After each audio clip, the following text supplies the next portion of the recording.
आज का ये सत्र हम श्रीमद देसी भक्तिवेदांत स्वामी श्रील प्रभुपाद को समर्पित करते हैं। इस्कॉन के संस्थापक आचार्य हैं। इसके बाद में अपने गुरु महाराज परम पूज्य गोपाल कृष्ण गोस्वामी महाराज और परम पूज्य राधानाथ स्वामी महाराज से भी आशीर्वाद की कामना करती हूँ। तो आप जैसे को सभी को पता है, हम अध्याय 11 का अध्ययन कर रहे हैं। इसका शीर्षक है विराट रूप।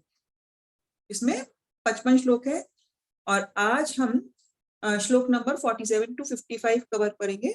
थोड़ा सा बैकग्राउंड आप लोगों को पता है, इस स्लाइड में दिख रहा है। कृष्ण को जब अर्जुन ने अपना सार्वभौमिक रूप विराट रूप दिखाने का अनुरोध किया तो भगवान सबसे पहले उसका एक डिस्क्रिप्शन देते हैं, वर्णन करते हैं, और उसके बाद जब अपना विराट रूप दिखाते हैं तो संजय अर्जुन के उस दर्शन का वर्णन धृतराष्ट्र से करते हैं। और 15 से 31 में ये दिखाया गया है कि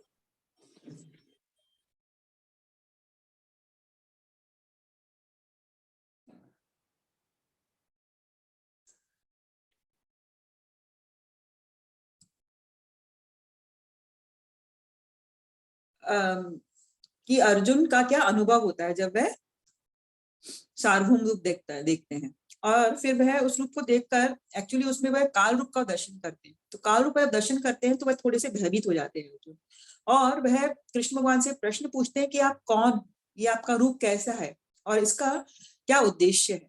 तो भगवान उत्तर में कहते हैं कि मैं समय हूँ और तुम्हें केवल मेरा निमित्त मात्र बनना है, क्योंकि समय आने पर सभी का अंत निश्चित है। और इन सभी योद्धाओं को मैंने पहले ही मौत के घाट उतार दिया है। तुम्हें तो सिर्फ लड़के एक मेरा इंस्ट्रूमेंट बनना है। और यही रिक्वेस्ट भगवान की हमारे से होती है कि हमें भगवान की सेवा में एक साधन बनना है ना। तो भगवान हमें वापस अपने धाम वापस ले जाएंगे। और फिर 38 to 46 में हमने देखा था पिछली बार कि अर्जुन भगवान को पहले तो ग्लोरीफाई करते हैं, फिर उनको नमस्कार करते हैं, फिर प्रार्थनाएं करते हैं और फिर क्षमा भी मांगते हैं कि जब वह भगवान का इस रूप का दर्शन करते हैं, भगवान की महानता को, भगवान के जो भी ये ऑपुलेंस उनको जान जाते हैं अर्जुन, तो वह कहते हैं कि आपको मैंने एक मित्र समझकर अगर कभी चाटुकरी में कुछ गलती कर दी हो तो आप मुझे क्षमा कर दीजिए। और फिर कहते हैं कि आप अपना ये रूप वापस ले लीजिए और मुझे तो आपके चतुर्भुज रूप के दर्शन करा दीजिए। तो अर्जुन ये रिक्वेस्ट करते हैं और इस रिक्वेस्ट पर कृष्ण भगवान अब आज के सेशन में फिर से अपने चतुर्भुज रूप के दर्शन कराते हैं अर्जुन को और फिर से अपने 2 भुज रूप में आ जाते हैं। तो आज का जो सेशन है वह 47 to 55 में हम देखेंगे कि कृष्ण कैसे कहते हैं कि कोई भी रूप हो, चाहे भगवान का विराट रूप हो, सौम्य रूप हो, चतुर्भुज रूप हो, किसी भी रूप को देखने के लिए शुद्ध भक्ति की आवश्यकता होती है। तो हम आज ये देखेंगे कैसे भगवान जब तक अपने दर्शन हमें व्यक्त नहीं करते तब तक हम भगवान की कृपा के बिना किसी भी रूप का दर्शन नहीं कर सकते। कृष्ण के किसी भी रूप को देखने के लिए शुद्ध भक्ति की आवश्यकता है। आप में से कोई इन दोनों श्लोक को पढ़ना चाहेगा, 47, 48?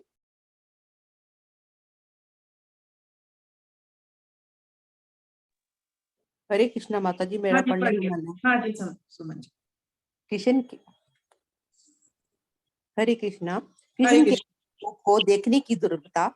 भगवान ने कहा, हे अर्जुन, मैंने प्रसन्न होकर अपनी अतरंगा शक्ति के बल पर तुम्हें इस सागर में अपने इस परम विश्व रूप का दर्शन कराया है। इसके पूर्ण अन्य किसी ने इस असीम तथा तेजोमय आदि रूप को कभी नहीं देखा था।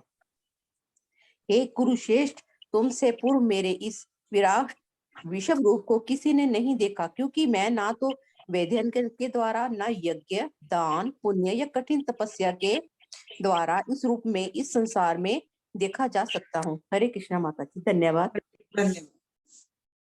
तो भगवान ने अर्जुन को अपना चतुर्भुज और 2 भुज रूप दिखाने से पहले अर्जुन से क्या कहा? अर्जुन से कहा कि हे अर्जुन, तुमने ही तो मुझे रिक्वेस्ट करी थी, प्रार्थना करी थी मेरे इस विराट रूप को देखने के लिए। तो मैंने खुशी खुशी अपना ये रूप तुम्हें दिखाया, और ये रूप मैंने अपनी अंतरंगा शक्ति के बल पर तुम्हें दिखा पाया। इसके पूर्व अन्य किसी ने इस असीम तथा तेजो में आदि रूप को कभी नहीं देखा है। तो वह अर्जुन को ये बताना चाह रहे हैं कि तुम पहले हो जिसने ये रूप देखा है, जो कि असीम है, कितना तेजोमय है। हमने विराट रूप का वर्णन पिछले सेशंस में किया है। तो इस रूप को अर्जुन तुम पहली बार देख, ऐसा भगवान क्यों कह रहे हैं? क्योंकि इसके पूर्व जब भगवान ने अपना विराट रूप दिखाया था तो वह पूर्ण विराट रूप नहीं था, वह आंशिक विराट रूप था। जैसे कि दुर्योधन की सभा में जब भगवान संधि के विषय में दुर्योधन के पास गए थे पांडवों की तरफ से शांति का संदेश लेकर, तब दुर्योधन ने उनकी एक ना सुनी और उन्हें बांधने के लिए अपने सैनिकों को आज्ञा दी। तब भगवान ने अपना आंशिक एक विराट रूप दुर्योधन को और वहां मौजूद जो भी सभा में थे उन्हें दिखाया था, लेकिन उस रूप में काल रूप नहीं था, वह कंप्लीट नहीं था। लेकिन जो अभी युद्ध में भगवान ने अर्जुन को दिखाया वह पूर्ण असीम विराट रूप था, जिसमें काल रूप के भी दर्शन अर्जुन ने किए। और अर्जुन की वजह से ही अन्य ग्रह के जो निवासी थे और देवी देवता और दानव थे वह भी इस रूप का दर्शन कर पाए थे।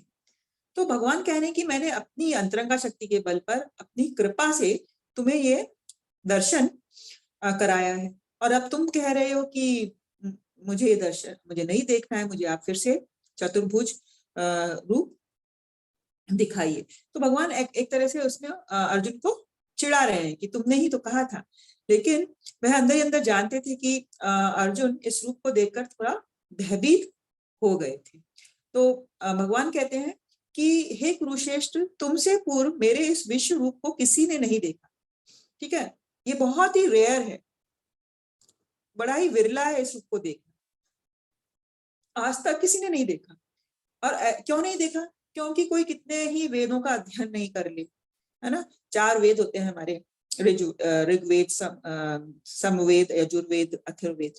तो इन चारों वेदों का कोई पाठ कर ले, अध्ययन कर ले, उसमें पूरी वो हासिल कर ले, है ना, वेदों में दक्षता, फिर भी सिर्फ वेदों के अध्ययन से, वेदों के ज्ञान से हम भगवान के दर्शन नहीं कर सकते। जैसे कि चैतन्य महाप्रभु की लीला में केशव कश्मीरी नाम के पंडित थे, वे बहुत ही बड़े पंडित कहलाते थे और उन्हें सबको हरा दिया था। लेकिन जब चैतन्य महाप्रभु उनके सामने आए तो वह टिक नहीं सके, और क्योंकि उन्हें पता नहीं था कि चैतन्य महाप्रभु स्वयं श्री कृष्ण है, और वह वेदों के सार को नहीं समझ पाए कि वेदों को जानने का, वेदों का पढ़ने का एक ही मुख्य उद्देश्य है, भगवान को जानना, है ना। भगवान ही वेद दिए हैं और भगवान को जानना ही का एक उद्देश्य है। फिर उनको यही समझ में नहीं आया तो उसका क्या फायदा, वे भगवान के रूप का दर्शन नहीं कर सकते।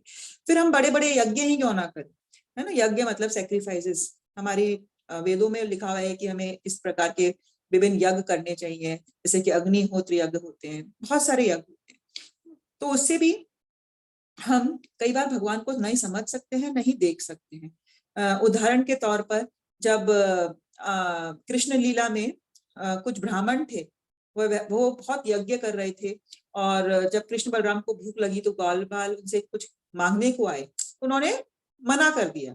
लेकिन जब वही ग्वालबाल ब्राह्मणों की पत्नी के पास आए तो पत्नियों ने सब कुछ कृष्ण के लिए दे दिया, क्योंकि वह जानती थी कि कृष्ण भगवान है, और ब्राह्मण इतने यज्ञ तप करके भी भगवान को पहचान नहीं सके। फिर हम बड़े बड़े दान करें, है ना। दानवीर कर्ण, आप लोगों को पता ही है कर्ण कितने बड़े दानवीर थे, लेकिन कर्ण भी कृष्ण को पहचान नहीं पाए थे।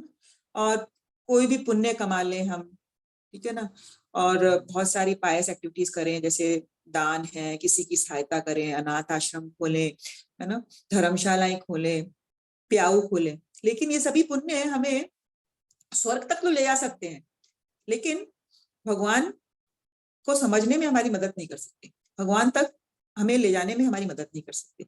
और कुछ लोग होते हैं कठिन तपस्या करते हैं, है ना, बहुत बड़े तपस्वी क्यों नहीं हो, जैसे कि हमें बताया कि रावण है, हिरण्यकश्यप है, ये दानव थे, ये खूब कठिन तपस्या करी, लेकिन इनकी तपस्या का जो मेन उद्देश्य था खुद का इंद्रिय तृप्ति, वह इस तपस्या के द्वारा भगवान को नहीं पहचान सके। जब रावण के सामने राम भगवान आए तो वह नहीं पहचान सके। तो हम चाहे कितने भी तपस्वी हो, दान करें, पुण्य कमाएं, वेद का अध्ययन करें, हम भगवान के ना तो दर्शन कर सकते हैं ना भगवान को पहचान सकते हैं। तो भगवान को जानने के लिए और पहचानने के लिए हमें दिव्य दृष्टि चाहिए, और वह दिव्य दृष्टि कब आएगी? जब हम भक्त बनेंगे। भक्त मतलब भगवान से अनन्य प्रेम। भक्ति के साधनों से ही भगवान देखे जा सकते हैं। इन सभी से इस संसार में भगवान को देखना बहुत ही कठिन है। तो भगवान कह रहे हैं इस विराट रूप को भी कोई ऐसे आसानी से नहीं देख सकता। आखिरकार कर ये विराट रूप भी तो भगवान का ही एक स्वरूप है। भगवान जब अर्जुन ने रिक्वेस्ट किया तो अपने 2 भुज रूप से विराट रूप में प्रदर्शित हुए। कोई भी जो अपने आप को क्लेम करता है कि मैं भगवान हूँ, तो ऐसा हम कह सकते हैं कि अपना विराट रूप दिखाओ, कि भगवान ही एक है जो विराट रूप दिखा सकते हैं और कोई नहीं। तो अर्जुन को भगवान कहते हैं कि तुम मेरे इस भयानक रूप को देखकर विचलित हो गए थे, मोहित हो गए थे, तो अब मैं तुम्हारी रिक्वेस्ट की वजह से इसे समाप्त करता हूँ, इसे विड्रॉ कर लेता हूँ, वापस ले लेता हूँ। क्योंकि हमें पता है कि जब अर्जुन ने उस रूप में काल रूप देखा और देखा कि भीष्म पितामह, द्रोणाचार्य, सारे योद्धा, उनकी पार्टी के, दुर्योधन की पार्टी के सब इस विराट रूप के मुख में प्रवेश कर रहे हैं, और उन्हें विराट रूप में खून नजर आया और सबके बोले तो क्या? जी हरे कृष्णा। हरे कृष्णा। काल रूप बोले तो क्या? काल रूप मतलब जब भगवान ने विराट रूप दिखाया तो उसमें ये दिखाया कि समय के साथ इस सबका में, ये जो भी भौतिक प्रकृति है, सबका अंत निश्चित है। भगवान कहते हैं कि मैं समय हूँ, समय भी भगवान का एक रूप है। इसीलिए इसको भगवान के काल रूप के दर्शन इसमें कराए, ताकि अर्जुन को ये पता चल जाए कि अर्जुन युद्ध करे या ना करे, सभी लोग मौत के घाट उतरेंगे। मतलब अर्जुन ने उस विराट रूप में देखा कि कुछ समय बाद सारे योद्धा, भीष्म पितामह, द्रोणाचार्य सब उनके मुख में प्रवेश कर रहे हैं। मतलब भगवान ने ये रूप दिखाकर अर्जुन को ये बताना चाहा कि सबकी मृत्यु निश्चित, ये सभी टेम्पररी है, कुछ भी परमानेंट नहीं है। तो तुम चिंता मत करो, तुम अपनी तरफ से युद्ध लड़ो, है ना। तुम मेरे सिर्फ एक साधन बनोगे, मैंने सबकी मौत तो पहले ही लिख दी है। भगवान ये बताना चाह रहे थे अर्जुन को, क्योंकि भगवान काल है, काल का एक रूप है, ठीक है ना। और हम सब ये जानते ही हैं कि काल के रूप में जब मृत्यु आती है तो हमने बताया था कि जो डेमन्स होते हैं, दानव होते हैं, वो बहुत घबराते हैं, क्योंकि उन्हें पता है कि जब मृत्यु के रूप में भगवान उनके सामने आएंगे तो कुछ भी नहीं बचेगा, उनका सब कुछ समाप्त हो जाएगा और उन्हें फिर से जन्म लेना पड़ेगा। लेकिन भक्त कभी भी घबराते नहीं है। समय के साथ जब उनके सामने मृत्यु आती है, वे भगवान की और ज्यादा प्रार्थना करते हैं, उनके मतलब श्रवणम करते हैं। जैसे कि परीक्षित महाराज को पता चल गया था कि मेरी मृत्यु निश्चित है, लेकिन परीक्षित महाराज घबराए नहीं। उन्होंने क्या किया, वह गंगा के तट पर चले गए और उन्होंने भागवतम का श्रवण किया, है ना। अपनी भक्ति को और बढ़ाया उन्होंने। जब उनके पास उनके पता चला तो वह घबराए नहीं। तो भक्तों के लिए भगवान काल रूप में आते भी हैं, लेकिन भक्त जानते हैं कि उनकी भक्ति इस भौतिक संसार में है और वह भगवान के पास वापस आकर वहां पर भी अपनी भक्ति करेंगे। तो काल रूप दोनों के लिए आता है, लेकिन भक्त घबराते नहीं। तो भगवान कहते हैं कि अब मैं इस काल रूप को, जिससे देखकर तुम डर गए थे, बहुत विचलित हो रहे थे, अर्जुन परेशान हो गए थे। अर्जुन वैसे क्षत्रिय है ना, उन्हें डरना नहीं चाहिए। लेकिन हमें पता है कि हम कोई भी ऐसी भयानक सी चीज देखेंगे जिसमें खून निकल रहा है और सब लोग उनके सिर सब इस विराट रूप के दांतों के बीच चबाए जा रहे हैं। भगवान ने ये जो रूप दिखाया था बड़ा ही देखने में भयानक था। तो अर्जुन भी उस समय क्या है, एक मनुष्य के रूप में भगवान के भक्त हैं, तो उनके वह भी विचलित तो होंगे ही, थोड़ा बहुत तो डरेंगे ही। इसीलिए कहा जाता है कि जैसे भक्त के जीवन में हम समझ सकते हैं कि कोई परेशानी आए, कोई मुसीबत आए, है ना। तो कोई लोग कहते हैं कि अरे बड़ा भक्त बनता है, लेकिन कुछ भी थोड़ी सी परेशानी आई तो परेशान क्यों हो रहा है ना, कमेंट मार। तो इसका क्या मतलब है?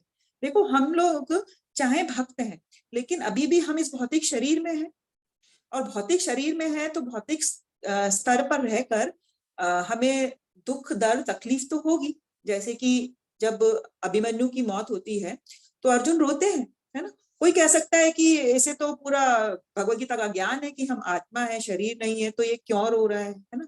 लेकिन अटैचमेंट है ना, एक रिलेशनशिप है तो अटैचमेंट होगा, है ना। तो कुछ समय के लिए हम परेशान होंगे, वह स्वाभाविक है ना। तो इसीलिए ये रूप देखकर भी अर्जुन परेशान होते हैं, और परेशानियां आती हैं भक्त के जीवन में तो परेशान होते हैं। लेकिन भक्त में और जो भक्त नहीं है, भक्त में क्या फर्क होता है? भक्त कभी भी उस परेशानी को अपने ऊपर हावी नहीं होने देते, है ना। हावी नहीं होने देते क्योंकि उन्हें पता है कि वह फिर उस परेशानी में किसी अपने दोस्त का, अपने रिश्तेदार का या पैसों का शरण नहीं लेते।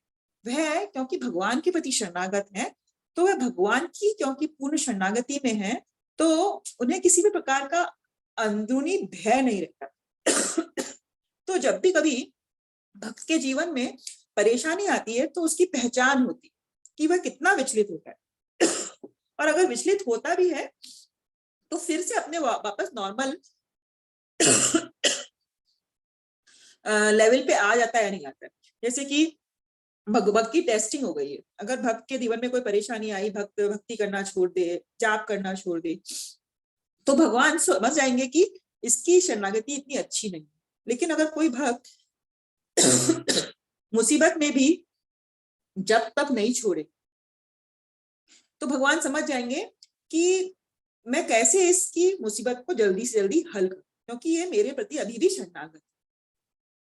तो अगर हम भगवान के प्रति शरणागति नहीं छोड़ेंगे मुसीबत में, तो भगवान हमारी उस मुसीबत को हल्का कर दे, उसको कम कर दे, और हमें पता भी नहीं चलता। इसीलिए इसमें यही है कि मुसीबत आने पर विचलित होना स्वाभाविक है, लेकिन हमें अपना धैर्य नहीं खोना है। इसलिए भगवान कह रहे हैं कि मेरे भक्त, तुम समस्त चिंताओं से पुनः मुक्त हो जाओगे। तुम्हें ये काल रूप बड़ी चिंता का विषय बन गया था तुम्हारे लिए, तुम डर गए थे। इसी प्रकार से कोई परेशानी अगर तुम्हारी चिंता का डर बन जाता है, तो मैं हूँ। भगवान कह रहे हैं कि मैं हूँ, तुम चिंता मत करो, तुम शांत चित्त से अपना इच्छित रूप देख सकते हो। शांत हो जाओ, और तुमने जो देखने का रिक्वेस्ट किया है, मैं तुम्हें वैसा ही रूप वापस दिखा देता। तो इस प्रकार से अब जब भगवान ने ऐसा कह दिया, तो संजय धृतराष्ट्र से कुछ कह रहे हैं। संजय धृतराष्ट्र से क्या कहते हैं कि भगवान कृष्ण ने ऐसा कहकर अपना असली चतुर्भुज रूप दिखाया, और अंत में 2 भुजाओं वाला रूप प्रदर्शित करके भयभीत अर्जुन को धैर्य बताया। तो फिर भगवान ने अपना ये जो विराट रूप था ये वापस ले लिया, और अपना चतुर्भुज रूप के दर्शन अर्जुन को कराए। और अर्जुन, कृष्ण जानते थे कि अर्जुन एक्चुअली चतुर्भुज रूप का दर्शन नहीं करना चाहता। कृष्ण तो, अर्जुन तो भक्त है, और वह भगवान के इस मानुष रूप का ही दर्शन करना चाहता है, जिसमें 2 भुजाएं हैं। क्योंकि हम जानते हैं कि जो चतुर्भुज रूप है उसे हम विष्णु कहते हैं, है ना। और विष्णु जो लोक होते हैं, वह गोलक वृंदावन से है, आध्यात्मिक जगत में। लेकिन वहां पर भगवान की जो सेवा होती है चतुर्भुज फॉर्म की, वह बड़े ही औ से होती है। मतलब भगवान उसको बड़ी रिस्पेक्ट से, जो उनके भक्त होते हैं बड़ी रिस्पेक्ट से देखते हैं, है ना। जैसे हमने देखे विष्णु भक्त होते हैं, कृष्ण भक्त होते हैं। विष्णु भक्त और कृष्ण भक्त में यही अंतर होता है कि वह उनकी बहुत ही अच्छे से पूजा और करते हैं, है ना। उनके साथ में वह स्वाभाविक आदान प्रदान नहीं कर सकते, जैसा कि जो लोग कृष्ण भक्त होते हैं वह कर सकते हैं। तो इससे ये भी प्रूव होता है कि भगवान ही सभी रूपों के उद्गम है ना। भगवान ने ही विराट रूप दिखाया, और विराट से वापस चतुर्भुज और 2 भुज दिखाया। तो भगवान ही जो 2 भुज रूप है भगवान का, उसी से सब कुछ आया। और हमने पहले भी पढ़ा है कि कृष्ण सभी कारणों के कारण है, और कृष्ण ही विस्तार करते हैं अपने आप को महाविष्णु, और फिर महाविष्णु से गर्भतक्षाय विष्णु, गर्भतक्षाय विष्णु से क्षीरदक्षाय विष्णु, षष्ठी होती है। तो भगवान के 2 भुज रूप से ही सब कुछ आ रहा है। सारे अवतार भी इस 2 भुज रूप के ही विस्तार होते हैं। तो मेन जो भगवान का रूप है वह ये 2 भुजाओं वाला रूप है। तो इसे क्या कहा गया है, जब अर्जुन अपने कृष्ण को उनके इस आदि रूप में, आदि रूप मतलब जो उनका ओरिजिनल रूप, उसमें देखते हैं तो कहते हैं हे जनार्दन, आपके इस अति सुंदर मानवीय रूप को देखकर मैं अब स्थिर चित्त हूं और मैंने अपनी प्राकृतिक अवस्था प्राप्त कर ली है।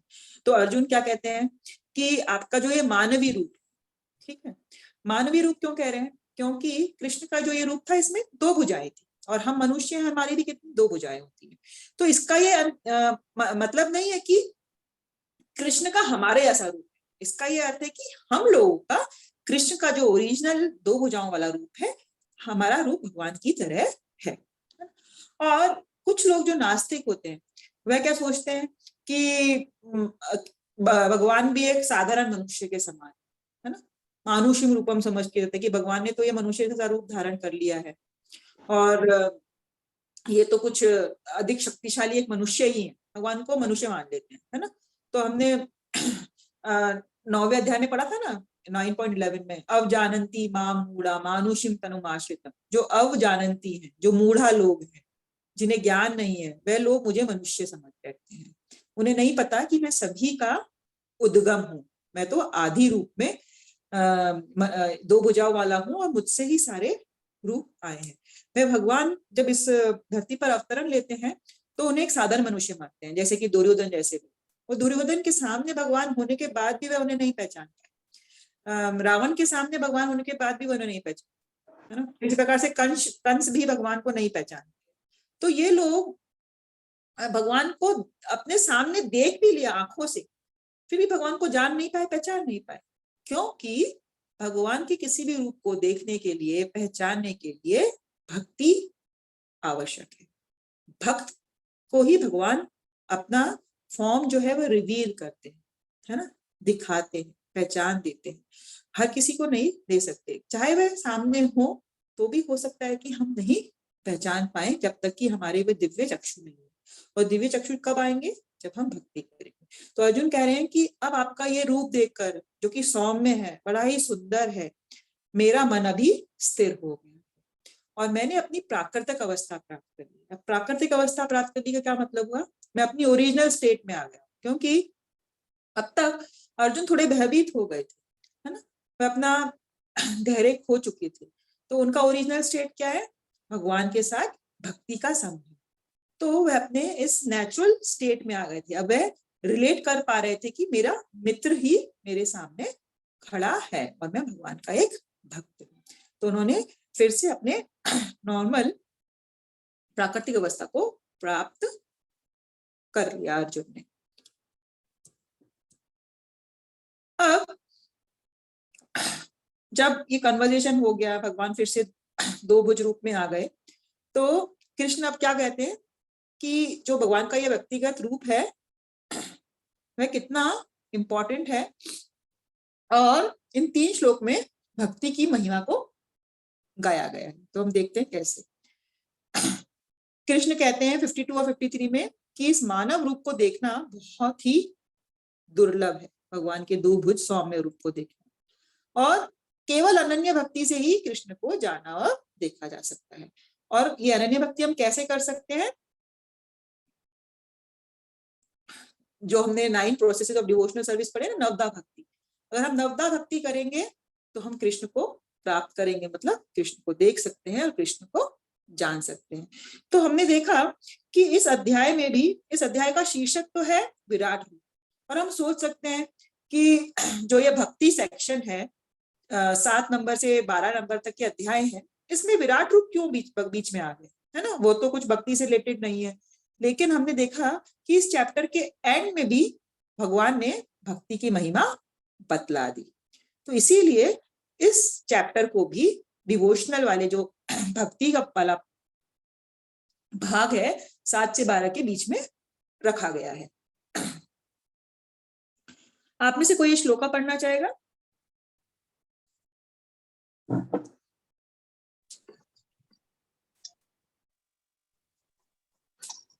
मैं पढ़ूं? हाँ जी, पढ़िए रीता जी। हरे कृष्णा। श्री भगवानुवाच सुदुर्दशमिद रूप दृष्टवानसि यन मम देव अयस रूपस्य नित्य दर्शन कायिषिण। श्री भगवान ने कहा, हे अर्जुन, तुम मेरे जिस रूप को इस समय देख रहे हो उसे देख पाना अत्यंत दुष्कर है। यहाँ चेंज हुआ, हाँ, दुष्कर है। यहाँ तक कि देवता भी इस अत्यंत प्रिय रूप को देखने की ताक में रहते हैं। हरे कृष्णा। हरे कृष्ण। ठीक है। भगवान उवाच सुदुर्दर्शम इदं रूपम दृष्ट्वानसि यन्मम देवाप्यस्य रूपस्य नित्यं दर्शनाकांक्षितः। तो भगवान कह रहे हैं कि अब तुम जो ये रूप देख रहे है ना, पहले भगवान ने क्या कहा था, विराट रूप के बारे में भी यही कहा था कि वेद के अध्ययन से इससे नहीं उससे नहीं, बहुत मुश्किल।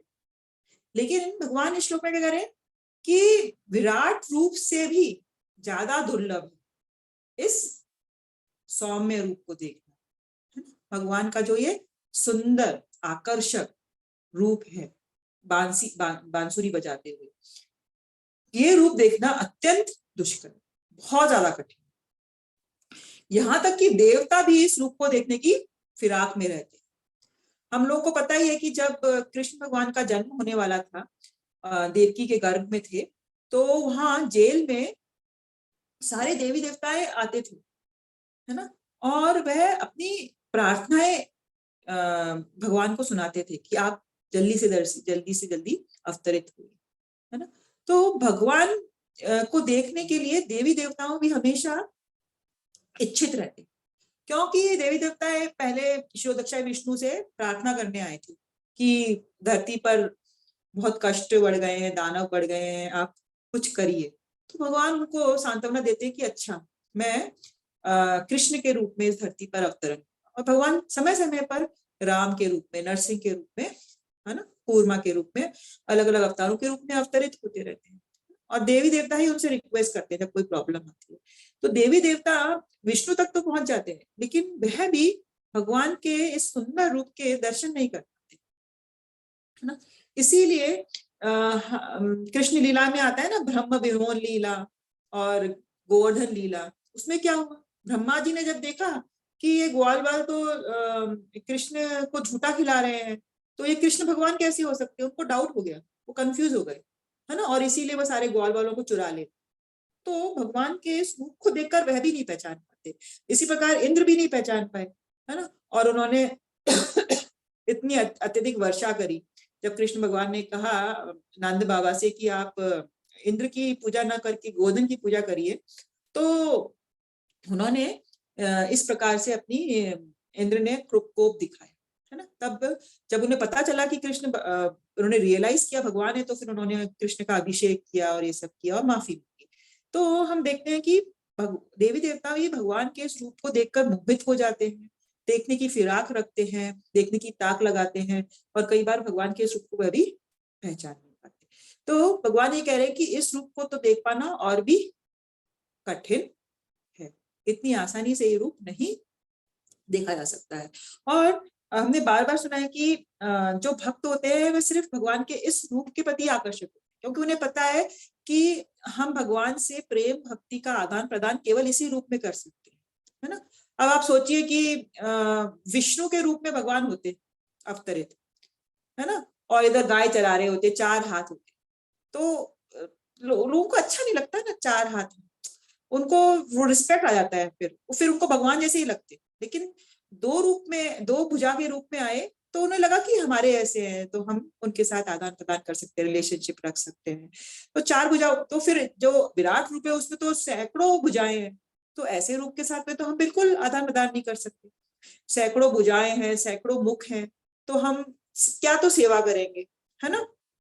कितने मुख है, कितने मुख को हम खाना खिलाएंगे, या हम कैसे उससे रिलेशनशिप बनाएंगे, हमें थोड़ा डर लगेगा, नहीं, है ना। तो इसीलिए रिलेशनशिप बनाने के लिए, सेवा करने के लिए भगवान ने भी अपना 2 भुजा का रूप ही दिखाया। है ना, तो उस रूप के साथ समाधान प्रदान कर सकते हैं। और अर्जुन उसी रूप को देखकर प्रसन्न हो गए। तो हम भी भगवान को इस रूप में याद कर कर, कृष्ण का मतलब ही क्या होता है, ऑल अट्रैक्टिव, सबसे आकर्षक, ठीक है ना। तो भगवान का ये रूप ही इतना सौम्य है, इसको देखकर सब लोग मोहित हो जाते हैं और प्रेम भक्ति करने की इच्छा कर बैठते हैं। विराट रूप को देखकर हमें भक्ति करने की इच्छा नहीं होगी, लेकिन है भगवान का ही रूप, तो ये और भी अत्यंत दुष्कर है।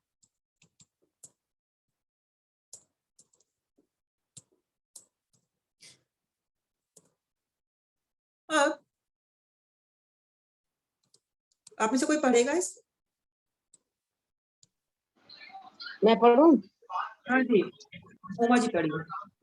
हाँ, तुम अपने दिव्य नेत्रों से जिस रूप का दर्शन कर रहे हो, उसे ना तो वेद अध्ययन से, न कठिन तपस्या से, न दान से, न पूजा से ही जाना जा सकता है। कोई इन साधनों के द्वारा मुझे मेरे रूप में नहीं देख सकता। हरे कृष्णा। हरे कृष्णा। तो अभी तो हमने देखा था कि भगवान ने विराट रूप के बारे में भी यही कहा था कि इस रूप को इन सबसे नहीं देख सकते। इसी प्रकार से कह रहे हैं कि तुम अपने दिव्य नेत्रों से इस रूप को देख रहे हो ना, ये रूप भी वेद अध्ययन से नहीं देखा जा सकता, कठिन तपस्या से नहीं देखा जा सकता, दान धर्म से नहीं देखा जा सकता। पूजा करें हम लोग, कुछ लोग मंदिर में जाते हैं, पूजा करते हैं, अर्चना करते हैं, लेकिन क्या उनको भगवान के दर्शन होते हैं? वाकई नहीं हो पाते, क्योंकि उनमें इतनी भक्ति नहीं होती। भक्ति के विषय में हमने आपको बार बार सूरदास जी की कथा सुनी। सूरदास जी को तो आंखें भी नहीं थी, फिर भी भगवान के नित्य दर्शन करते थे, कि भक्ति के लिए और भगवान के दर्शन के लिए हृदय को शुद्ध होना आवश्यक। जब तक कि हमारा हृदय शुद्ध नहीं होगा, पवित्र नहीं होगा, अभी हमारे हृदय में क्या है? धूल जमी हुई, मिट्टी जमी हुई है ना, उसमें बहुत सारा ये है लोभ, है ना, और मोह, ये सब चीजें हैं, गुस्सा, है ना, तो इन सब से भरा हुआ है। भगवान कहते हैं कि जब तुम इन सबको बाहर निकालोगे तभी तो मैं अपनी जगह बनाऊंगा हृदय। तो भगवान साफ जगह पे आना चाहते हैं, सुंदर हृदय में आना चाहते हैं। तो और ये जो भक्ति है, ये सिर्फ वेदों के अध्ययन करने से नहीं आ सकती, तपस्या करने से नहीं आ सकती। अगर हमें वेदों का अध्ययन भी करना है, हमें भगवत गीता पढ़नी है, भागवतम भी पढ़नी है, जो कि भागवतम क्या है? वेदों का सार है। तो उसे लक्ष्य क्या है हमारा? कि हमें भक्ति मिले, है ना। ये हमारा लक्ष्य नहीं कि हमें लोग बहुत इंटेलिजेंट समझे, हमें रिस्पेक्ट करें, नहीं। हमारा लक्ष्य है कि हम भगवत गीता पढ़कर भक्त बने। और तपस्या भी हम लोग करते हैं, लेकिन तपस्या क्यों करते हैं? जैसे कि हम एकादशी पे व्रत करते हैं, जन्माष्टमी पे व्रत करते हैं, गोवर्धन की परिक्रमा लगाते हैं, लेकिन उस तपस्या का भी एम क्या है? भगवान को प्रसन्न करना, भगवान को खुश करना। तो अगर तपस्या कर रहे हैं, अध्ययन कर रहे हैं, उसमें भगवान बीच में है, तो कोई दिक्कत नहीं है, तब हमें भगवान को जान पाएंगे, भगवान को देख सकते हैं।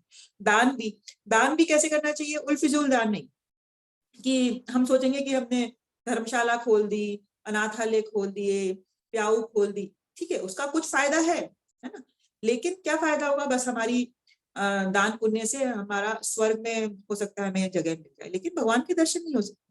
भगवान वो किस दान से खुश होंगे? भगवान भी उस दान से खुश होंगे, तब उन्हें पता चलेगा कि इस दान से मेरा प्रचार होगा, इस दान से मेरी सेवा होगी, इस दान से मेरी किताबों का वितरण होगा। अगर दान भी भगवान की सेवा में किसी न किसी रूप में लग रहा है, तो उस प्रकार के दान से भगवान ज्यादा खुश होते हैं। क्योंकि हम इंसान, कोई भी मनुष्य है, उसको 2 रोटी दे देंगे, ठीक है, उसका पेट उस वक्त भर जाएगा, लेकिन अगर हम उस इंसान को भगवान का ज्ञान देंगे, भक्ति देंगे, तो है ज्यादा लाभप्रद होगा। क्योंकि सिर्फ रोटी देने से तो क्या है, वह अपनी जिंदगी काट लेगा, अगले जन्म में फिर से आना पड़ेगा, जन्म मृत्यु जरा व्याधि के चक्कर से नहीं मिट सकता। लेकिन अगर हम प्रचार करते हैं, उसे भगवान की भक्ति देते हैं, भगवान का प्रसाद खिलाते हैं, तो वह ज्यादा अधिक दान हो, सिंपल उसे खाना और वस्त्र देने से, ठीक है।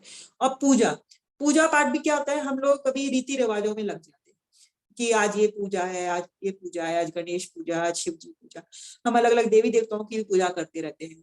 कभी कभी हम कृष्ण की भी पूजा करते हैं, विष्णु की भी पूजा करते हैं, लेकिन हमें अगर उसका लक्ष्य पता नहीं है, लक्ष्य अगर पता नहीं है, हमारे को क्लियर नहीं है, तो हम सिर्फ रिचुअल में फंस जाएंगे, जैसा कि वेदों में लिखा हुआ है। हम सिर्फ उसको नाम के लिए कर रहे हैं, मंदिर में जाके धूप लगा दिया, कुछ प्रसाद चढ़ा दिया, प्रार्थना कर दी, और प्रार्थना भी क्या करी कि भगवान मुझे ये दे देना, वो दे देना, मेरा ये कष्ट सॉल्व कर दो, तो वह पूजा किसी काम की नहीं। तो इन सब एक्टिविटीज से भगवान को जानना आसान नहीं है। भगवान को केवल दिव्य नेत्रों से और भगवान की भक्ति से जाना जा सकता है, भगवान इसमें यही कह रहे हैं। और फिर से भगवान क्या कह रहे हैं कि इन सबसे तो नहीं जान सकते। अभी क्या बताया भगवान ने, किससे नहीं जान सकते। अब इस श्लोक में क्या बता रहे हैं, किस चीज से जान सकते हैं, ठीक है ना। भक्त्या तु अनन्य शक्या एहम अविदु अर्जुना ज्ञातुम द्रष्टुम च तत्वेन प्रवेष्टुम च परन्तपः। हे अर्जुन, केवल और केवल अनन्य भक्ति द्वारा ही मुझे इस रूप में समझा जा सकता है, जिस रूप में मैं तुम्हारे समक्ष खड़ा हूँ, और इसी प्रकार मेरा साक्षात दर्शन भी किया जा सकता है। केवल इसी विधि से तुम मेरे ज्ञान के रहस्य को पा सकते हो। तो ये भगवान का वर्डिक्ट है। भगवान ने साफ साफ इस श्लोक में कह दिया है कि मुझे कैसे जाना जा सकता है। हमने पहले ये डिस्कस किया, केवल और केवल अनन्य भक्ति, सिर्फ भक्ति। अनन्य भक्ति का क्या मतलब है? रूप गोस्वामी कहते हैं अनमोटिवेटेड अनइंटरप्टेड भक्ति। उसका क्या मतलब है? अनमोटिवेटेड मतलब हमारा खुद का कुछ भी प्राप्त करने का लक्ष्य उसमें छुपा नहीं है। अनकंडीशनल का मतलब क्या है? हमारी कोई कंडीशन नहीं है कि ऐसा होगा तो मैं ऐसा करूंगा, वैसा होगा तो मैं भक्ति करूंगा। हमारी कोई कंडीशन नहीं है, हमारा कोई एम नहीं है, कुछ भी लक्ष्य नहीं है, केवल हम प्रेम पूर्वक भक्ति कर रहे हैं, तो वह अनन्य भक्ति कहलाती है। और हमने अनन्य भक्ति में आपको बार बार बताया कि 9 विधा होती है ना। श्रवणम, कीर्तनम, विष्णु स्मरणम, पाद सेवनम, अर्चनम, वंदनम, दास्यम, साख्यम, आत्मनिवेदनम। जब सब कुछ हम प्यार से भगवान को समर्पित कर देंगे, तो जिस रूप में भगवान अभी प्रत्यक्ष अर्जुन के सामने खड़े हैं, हमें भी उस रूप का दर्शन हो सकता है। कई बार हम सोचते हैं कि हम जब तो कर रहे हैं ना, क्या हुआ, हमें तो कभी रियलाइज नहीं हुआ कि भगवान हमारे सामने है, हमने तो भगवान के दर्शन नहीं किए, है ना। तो हम अभी उस प्रोसेस में, हम अभी उस शुद्धिकरण के प्रोसेस में, धीरे धीरे जप करने से हमारी क्लीनिंग हो रही है। मिट्टी की जो बहुत मोटी परत है वह क्या हो रहा है, कम हो रही है ना। जिस दिन वो पूरी तरह साफ हो जाएगी तो हमें भी शुद्ध भक्तों की तरह भगवान के दर्शन होने लगेंगे, हमें रियलाइजेशन आएगा, है ना। तो भगवान बहुत बड़ी कंडीशन रख रहे हैं, अनन्य भक्ति। लेकिन इसका मतलब नहीं है कि हमें निराश होना है। हमने कम से कम प्रारंभ तो किया है।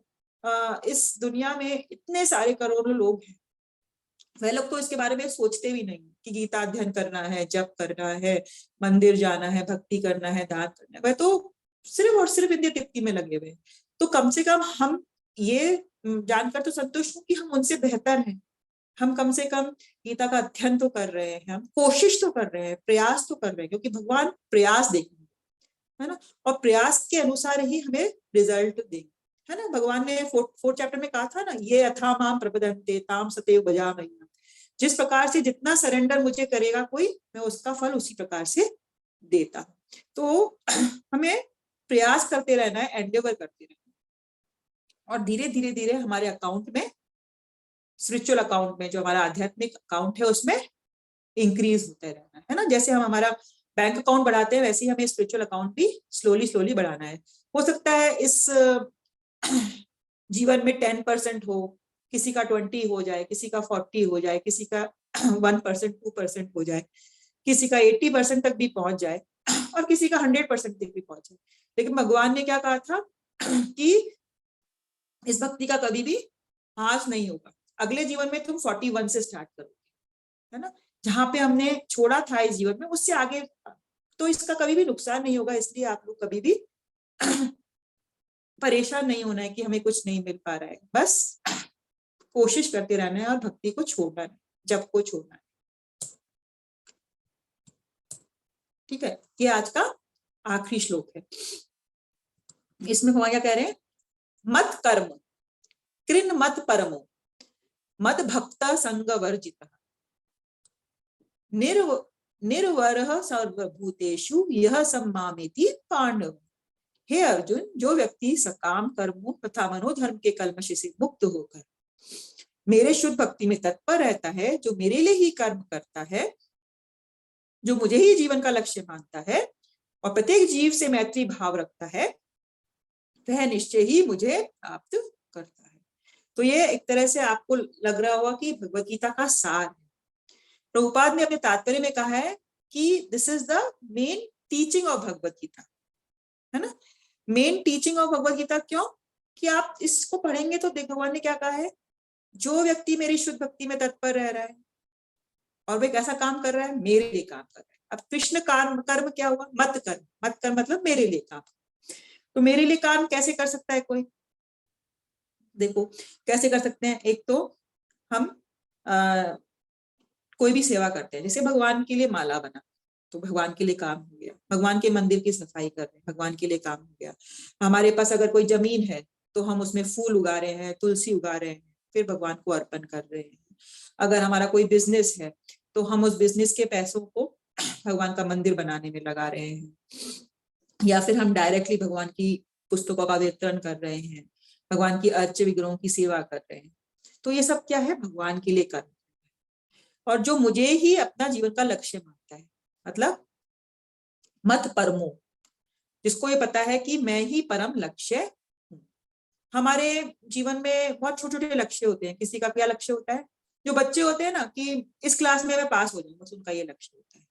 जब 12th में आ जाते हैं तो उनको लगता है कि मैं कॉलेज में जाकर मुझे इंजीनियरिंग मिल जाए, डॉक्टरेट मिल जाए, कुछ भी। उनका छोटे छोटे लक्ष्य होते हैं। कभी किसी का लक्ष्य होता है कि मेरा विवाह हो जाए, किसी का लक्ष्य होता है कि मुझे जॉब लग जाए। ये छोटे छोटे से लक्ष्य हैं। लेकिन भगवान ने कह रहे हैं कि सबसे बड़ा लक्ष्य अगर कोई मुझे समझता है और ये समझता है कि मैं ही इस जीवन का लक्ष्य हूं, तो ऐसा व्यक्ति मुझे प्राप्त कर सकता है। ठीक है, हमें पता है कि छोटे छोटे लक्ष्य इंपॉर्टेंट है, लेकिन अल्टीमेटली हमें ये समझ होनी चाहिए कि ये छोटे छोटे लक्ष्य, हमारे जो टेम्पररी तत्कालिक लक्ष्य हैं, ये हमें हमारे मेन लक्ष्य में ले जाने में सहायता करनी चाहिए। जहां कहीं हमें लगे कि हमारे छोटे छोटे लक्ष्य इस जीवन के परम लक्ष्य में बाधा है, तो हमें है वहीं पर समाप्त कर देना चाहिए। और हमारा छोटे छोटे लक्ष्य भी ऐसे ही बनाने चाहिए कि हम एक टाइम पर कभी तो जीवन के इस मेन लक्ष्य को प्राप्त कर पाए, है ना। तो हमारा जीवन इसी की तरफ मुड़ना चाहिए और इसी की तरफ प्रयासशील रहना चाहिए, है ना।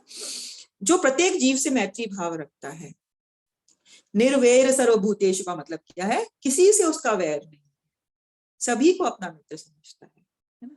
भगवान ने कृष्ण में पहले भी यही कहा है कि जो पंडित होता है, पंडिता समादर्शिना, वो सभी को एक स्तर पर दिखता है। और उसका अर्थ हमने क्या बताया था, वह सभी को ये दिखता है कि सभी आत्माएं हैं जो कि परमात्मा का एक अंश है। और अगर हमने इस चीज को बार बार हमें याद दिलाएं तो हम किसी से वैर नहीं रखें, हम देखेंगे कि हमारे किसी से लड़ाई नहीं होगी, है ना। क्योंकि जैसे ही हम किसी को बुरा भला करने लग जाएंगे, हमें भगवान पीछे से याद दिला देंगे कि ये मेरा ही अंश है। तो जो व्यक्ति प्रत्येक जीव से मैत्री भाव रखता है, तो भगवान कहते हैं ऐसा व्यक्ति निश्चित ही मुझे प्राप्त कर सकता है, क्योंकि ऐसा व्यक्ति ही शुद्ध भक्ति कर सकता है। शुद्ध भक्त को आपने देखा है, कभी किसी से वैर नहीं होता, हमेशा खुश रहते हैं। साधु जो होते हैं, रियल साधु महात्मा जो हमारे गुरुजन हैं, हम उन्हें देखते हैं कि वो हमेशा मुस्कुराते हुए, उन्हें किसी से भी वैर भाव नहीं होता, है ना। सबको सिर्फ एक ही उपदेश देते हैं, भक्ति करो, जप करो। हमारे गुरु महाराज जब भी उनसे मिलेगा, कोई भी मिलेगा, चाहे उनका भक्त है या नहीं है, उनका शिष्य है नहीं करेंगे, आप जप कर रहे हैं, आप भक्ति करिए, आप सेवा करिए, बस यही कहेंगे हर किसी को, उनका यही उपदेश होता है। और जो ऐसा व्यक्ति होता है, वह कोई भी प्रकार का सकाम कर्म नहीं करता। सकाम कर्म क्या है, अपनी कोई इच्छा पूरी करने के लिए कर्म करना, है ना, स्वर्ग प्राप्त करने के लिए कर्म करना। तो सकाम कर्म में अगर लगेंगे तो हम भगवान के भक्त नहीं बन सकते, हमें निष्काम कर्म करना पड़ेगा, फल की इच्छा को रखे बिना, तथा मनोधर्म के कलमशे से मुक्त होकर। कोई भी प्रॉब्लम जो भी हमारे मन से हमें लगता है कि ये हमारा धर्म है, नहीं, परिवार का ध्यान रखना हमारा धर्म है, तो इन सभी धर्मों को त्यागना होगा। और ये सभी धर्म अगर हमें मेन धर्म के लिए हेल्प कर रहे हैं, तो हमें उसको फॉलो करना चाहिए।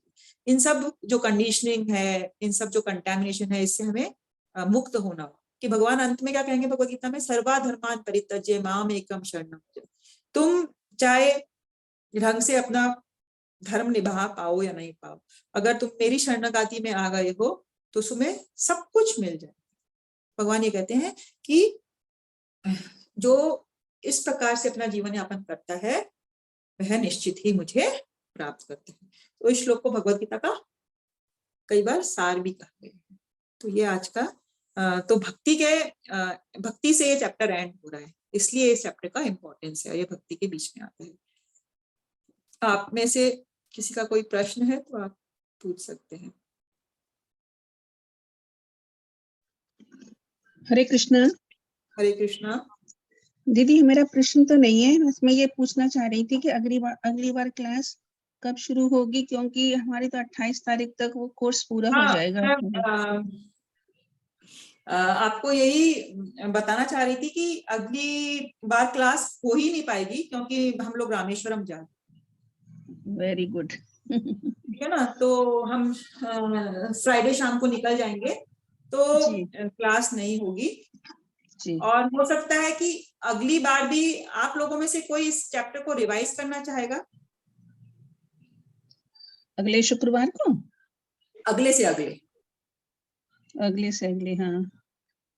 तो फिर आप अगर आप में से कोई तैयार होते हैं तो इसमें चार क्लासेस हुई थी, तो 4 लोग अगर हो जाते हैं तो हम इसको रिवाइज कर सकते हैं। जी देखते हैं दीदी, जितना जैसे हो सकेगा थोड़ा सा कोशिश करेंगे। आप लोगों से पर्सनली कांटेक्ट करती हूँ जो भी इंटरेस्टेड हैं। जी मतलब समझे नहीं मैडम, क्या बोल रहे हैं आप? मतलब हम लोग क्या करते थे, आप लोग इस बार तो आप लोगों ने किया है नहीं किया, लेकिन हम लोग आप लोगों से भी रिवाइज करवाते थे कि आपकी समझ क्या है।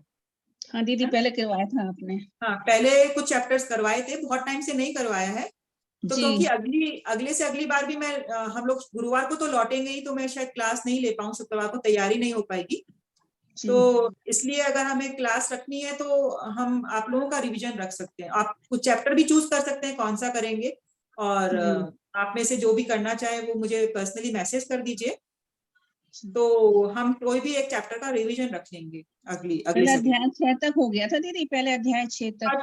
7 से शायद करा ही नहीं है। हाँ 7 से नहीं हुआ है। 7 से हुआ नहीं है। हाँ। तो आप में से मैं अलग से बात करके हम लोग डिसाइड कर लेंगे, तो अगले से अगले शुक्रवार एक रिवीजन रख देंगे आपके पास। हाँ ठीक है, पर आप है ना श्लोक का नंबर दे देना, तो फिर हम लोग भी वो हिसाब से मतलब रेडी करके रखेंगे ऐसा। ठीक है, है कि नहीं, तो हमको इजी रहेगा। एकदम से फिर फटाक से बोले तो वो थोड़ा थोड़ा ही आता है, फिर ठीक है। आता है। इससे अच्छा आप श्लोक का नंबर। ठीक है, मैं 30 के बाद दीदी 7 का पड़ेगा फिर अक्टूबर में ना, 7 अक्टूबर। हाँ 7 अक्टूबर को ही कह रही हूँ। ठीक है। ठीक है, ठीक है। ओके, हरे कृष्ण। प्रयत्न करेंगे दीदी, आपके आशीर्वाद से काम हो जाएगा तो। अभी 4-5 दिन मतलब ये जो एपिसोड पहले के अपने हुए हैं ना, उसमें आवाज क्लियर नहीं था, बहुत बारीक रहता था और खरखर खरखर, पर आज का आवाज एकदम क्लियर और एकदम खटखटाट था, इसलिए आज एकदम ध्यान इधर से उधर नहीं गया आज पर। हाँ एक्चुअली अभी मैंने ना फोन से आवाज कर दिया, लैपटॉप से आवाज नहीं होता था, तो मैं लैपटॉप से वीडियो ऑन करती हूँ, फोन से आवाज होता है। अच्छा हाँ, ये क्वालिटी बहुत अच्छी है। पर ठीक है, आगे से ऐसे करेंगे। आपके आशीर्वाद से दीदी जो भी हो सकेगा उसे अवश्य करेंगे। ठीक है, अभी हम 11 चैप्टर ही कर लेते हैं क्योंकि वो बिल्कुल फ्रेश है। हाँ, जी पुराने चैप्टर्स हम कभी बाद में करेंगे जब हमारा सब खत्म हो जाएगा। जी ठीक है, 12 चैप्टर खत्म होने के बाद हम कभी रखते हैं 7th 8th 9th। ठीक है दीदी, ठीक है। तो 11 चैप्टर में मुझे 4 लोगों को बोलना होगा, आप में से जो तैयार है आप मुझे मैसेज कर देना। दीदी अभी 2 हफ्ते हैं तैयार करने के लिए, 15 डेज हाँ है। 2 हफ्ते बरोबर। ओके, हरे कृष्णा। हरे कृष्ण। हरे कृष्ण। धन्यवाद धन्यवाद माता जी, हरे कृष्णा।